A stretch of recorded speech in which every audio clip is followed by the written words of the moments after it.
de laiton. Ici, un hameçon numéro 10, 3XL. Nous travaillons quand même sur des mouches qui vont faire plus de 30 à 40 mm. Alors, il existe pour les corps détachés, chez TMC, ce style d'hameçon, vous voyez, où vous pourrez monter le corps détaché. Là, nous allons faire une mouche de mai basique. Il existe une multitude de modèles, à Panama, et des gros pompons, mais là, on va faire quelque chose de simple. Donc, avec le fil de montage, vous gardez au moins 10 cm à l'arrière pour le cerclage. Vous allez démarrer votre sous-corps jusqu'à 1/3 de l'hameçon. Vous allez prélever deux plumes de coups de coque. Ici, on va prendre du roux. On va imiter les ailes naissantes. Voilà, 2 pointes. Et on va garder que la pointe. On arrache toutes les barbules. Longueur de la rampe. Voilà, là c'est trop long.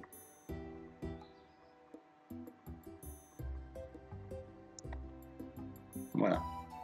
Donc, 2 identiques. Les unes sur les autres, on va les fixer.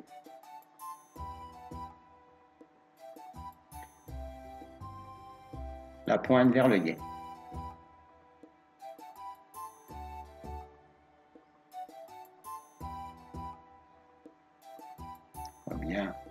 Bien au-dessus. Alors, on va serrer. On va faire quelques tours. On va couper les rachis.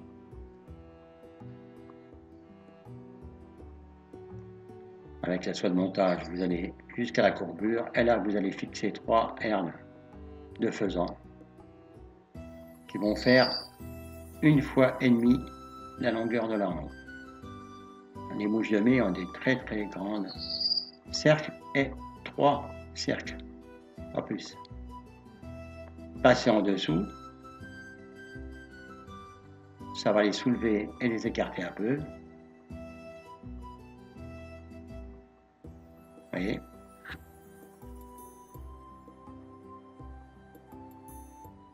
Bien à plat. On consolide la fixation et on revient à la courbure.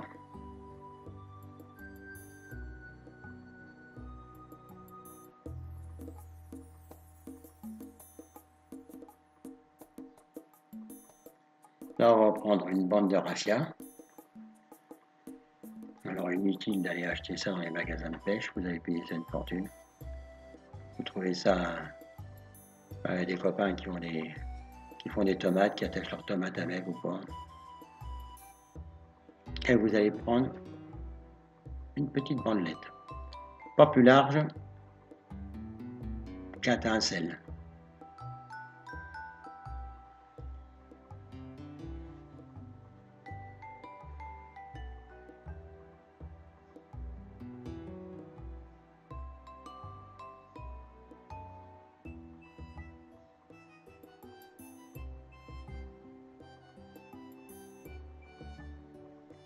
Couper pour faire une bordure bien droite.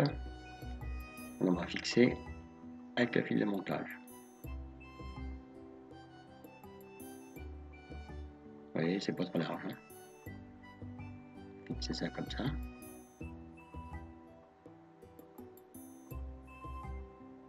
Et nous allons nous rendre sur les ailes naissance. Et là, les ailes, une par une, on va les redresser. Et là, les ailes, une par une, on va les redresser en faisant un X. Donc, un tour devant, 2 tours, 3 tours, et autant derrière. Là, on recroise la deuxième. Vous voyez, combien? Donc, en V. position 1. Donc là, on finit donc, le X de l'autre.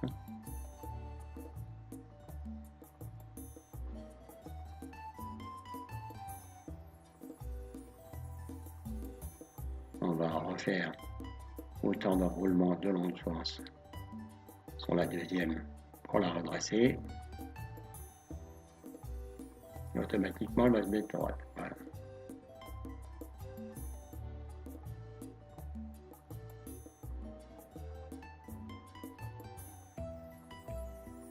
Voici donc la position qu'elle doit avoir.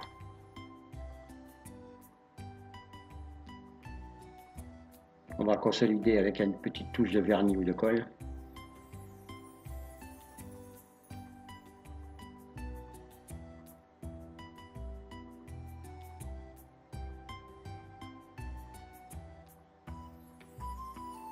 Voilà.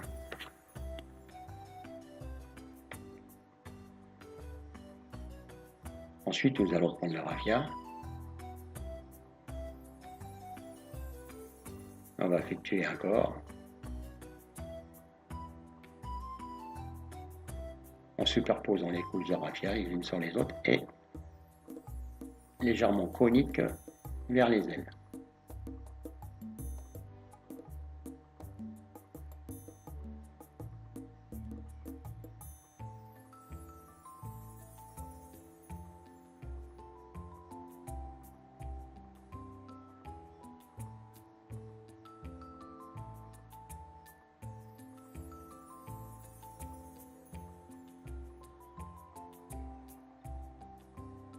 Là, nous sommes dans les tons clairs, donc on va imiter Ephéméra d'Annika.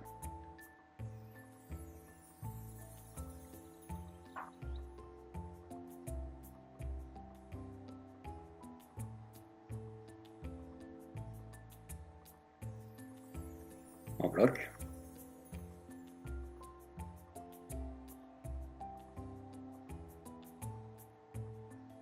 Et avec le fil que nous avons laissé en réserve, on va effectuer un cerclage.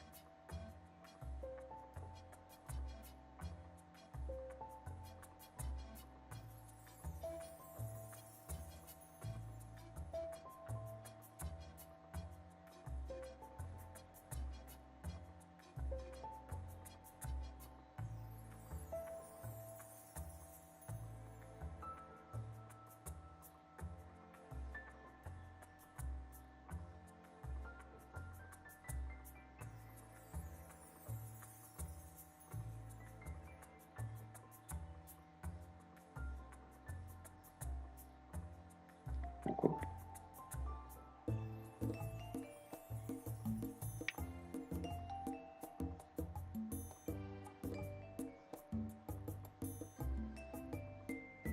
On va positionner une plume de ou de coque, ici légèrement sombre, un roux ou un crème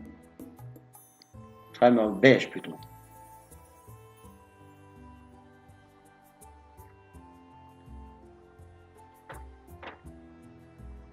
Et nous allons tourner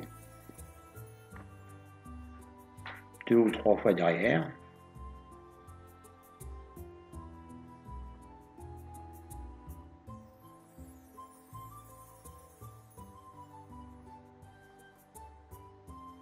On va repasser devant. Donc ça va bien emprisonner des ailes.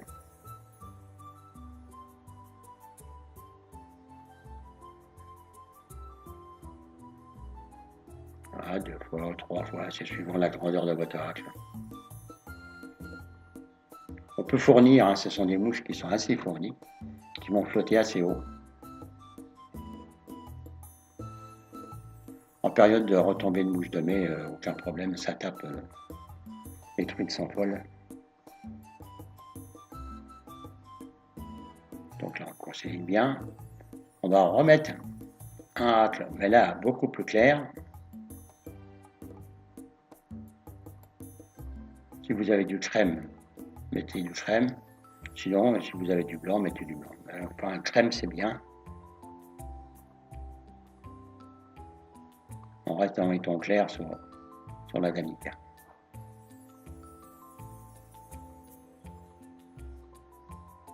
Et là on tourne. Pareil, en spirant bien serré. Jointive. 2, 3, 4 tours si vous avez.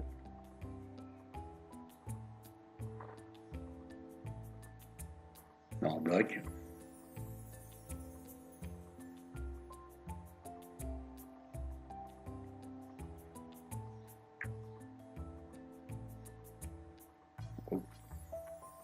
Et là on va effectuer une tête assez volumineuse.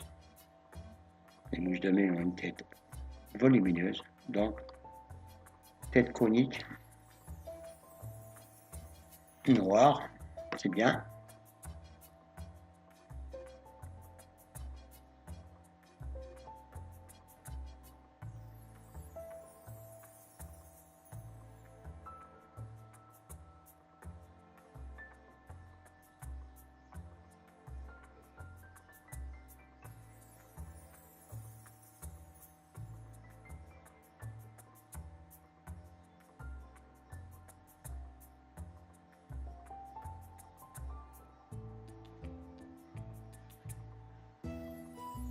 Voilà.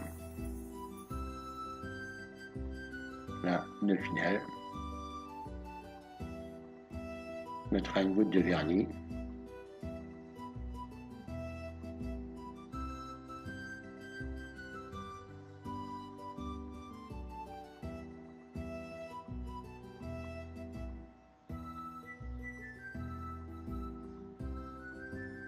On va rembrasser le tout. Comme on l'a appelé parasite.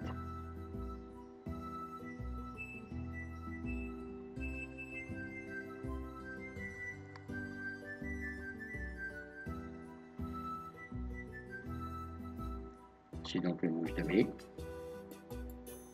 Vous voyez, c'est très gros.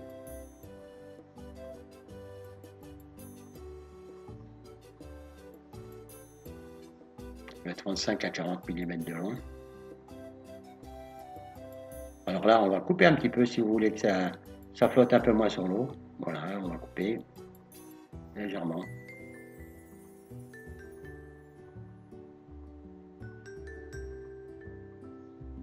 Et c'est donc à pêcher sur les éclosions. Voilà, bon montage et à vos étaux.